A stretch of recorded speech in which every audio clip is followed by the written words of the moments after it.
Páisich neach Stacey McCallum a clúthbal coiseach who luas a burin í coiseach. Aice han spores even a páiste bhith an nuair sin.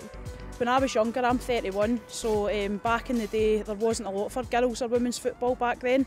So my first team, it was actually a boys team I started with, and then there was a girls team introduced maybe 2 seasons further down the line, and then at that point it was starting to grow and I could see it going places. And my parents, my family, they were really eager to keep pushing it because I stay in a wee village in South Lanarkshire, and there wasn't a lot of girls that played football at that time, so they pushed it. Just played with maybe 5 or 6 different teams throughout the years. Ha bal coise even a sesfach na bhith Stacey. Aice ha tors jow chehi for bhith lail. When you're on the pitch, and I know it might sound cheesy, but all your worries and your stresses, the world and your job and your life and stuff, it just all disappears. Like when I come to training, I just purely focus on football and everything else is just totally shut out. Same on a Sunday as well, you get the buzz pre-match and stuff, and it just does, like you getting ready to go back to work on a Monday, and just being out on a Sunday, it's just it does something. It's hard to put into words, but it's its own wee world, and it just lets you forget about everything. And you obviously see your pals and play a sport that you love, and it's great. Chanelli ddíreach tollagil bhí buanach gach seachcin. An blianasa rein Stacey a hín sin suas rud gin Jeffrey J. Hianu, agus coiseach suas a bhain a smós an tòil, Kilimanjaro. I grew up with the film The Lion King. I was always fascinated with Africa, Kilimanjaro. And growing up, it was always top of my list. It was always a goal and a dream of mine in life. And then, unfortunately, lost both my mum and dad. I lost my dad 5 years ago, and my mum the following year. And then, obviously, COVID struck. Obviously, everybody was a bit lonely. It was just a really horrible time for a lot of people. And then I started thinking, and I was like, right, I can't play football now, so what have we got to do? So I converted my garage into a gym. And then I loved climbing when I was younger. And I thought, you know what, when the lockdown eased a wee bit and you were able to get out and about more, I thought I'm going to start bagging some Monroes. So I kind of went along with it, and then I thought, you know, I'm going to start looking at this Kilimanjaro thing again. And I was like, how can a wee girl like myself, a wee small village, make this goal happen? So I done a bit of research through COVID. Obviously we had loads of spare time, and came across a company based in England, the Bucket Listers company, and they do trips all over the world, and Kilimanjaro was one of them. And I thought, you know what, I had a wee bit of money, and I thought, you know what I'd been through in life, I was like, life is too short, you need to do the things that you enjoy. So I booked Kilimanjaro. Lockdown inspired me, and I'd always said I would do it in memory of my mum and dad. So that was always the focus, and that was always at the forefront of my head. And I've got a really good friend that is registered blind. He's been a member of the blind community for the past 25 years.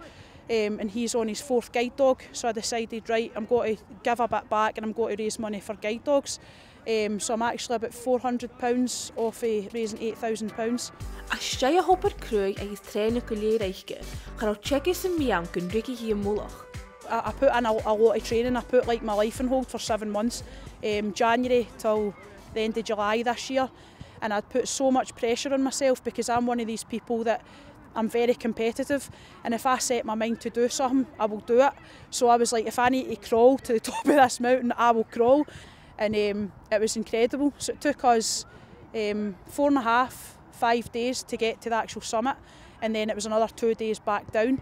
But the beauty of it, it's because it's so high, you go through, you start in the rainforest, so you get to see the rainforest, you then move into moorland, so we went through that, and then you arrive in the alpine desert, which is just pure red sand, and then you get to the Arctic zone, where it's absolutely freezing and you can hardly breathe. She yola storage of our Stacey. Aice had diachnichi riava.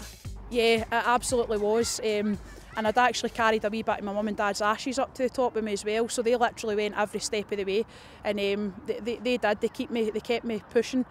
There wasn't any moments that I thought I'm not going to do this, I can't do this, but there was times that I had to dig very, very deep. Like on Summit night, we left camp at 11 o'clock that night, and we didn't actually reach Àrd-Ruigh peak till 8:30 in the morning. And then we were literally up there for 10-15 minutes, and then we get back to base camp at 1 o'clock in the afternoon, so it was a slog.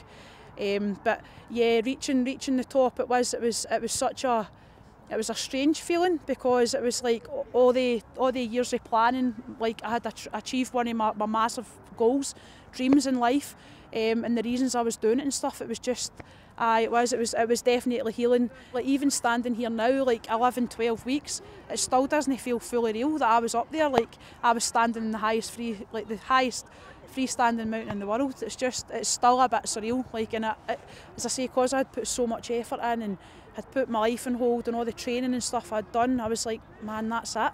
You know what I mean? And it was a bit of like, then I started to get the come down a wee bit as well. Nuair a hílí bheit teolach báil cosisiú fiú ar a dóid glant Stacey NicCallum in the puist, gus an cuideachd puisteach suas a Àrd. That's kept me going. That's brought my feet back down onto the ground. So it's been great. The girls, they threw a wee surprise party and stuff for me as well. I came back from Africa on the Monday night and made a wee party on the Friday night, which was really good as well. So that was a nice wee surprise. But that's what Airdrie is. We're more than a football team. It's like football family. Like we're all there for each other, and they're a great bunch. Tá slí chluideachd ag club coideachd Àrd-Ruigh go skipping an ban. A ha Stacey NicCallum a chuideachd iad sa season Harry Heen. Go skip a chruachug a vís cumasach ar Àrd-Ruigh. At one point we had 11 players. Like we just did not. I mean, now we've got a squad of 19-20, which is brilliant. Like credit to Laura and Jim and like the rest of the committee and stuff that have done the recruiting, and we've got the players and stuff in. Yep, I think we get a good squad together, we keep working hard, we win as many as the rest of the games as we can, see where we can finish, just keep pushing, aim high, keep pushing as hard as we can, and then hopefully like make an even bigger and better push next season.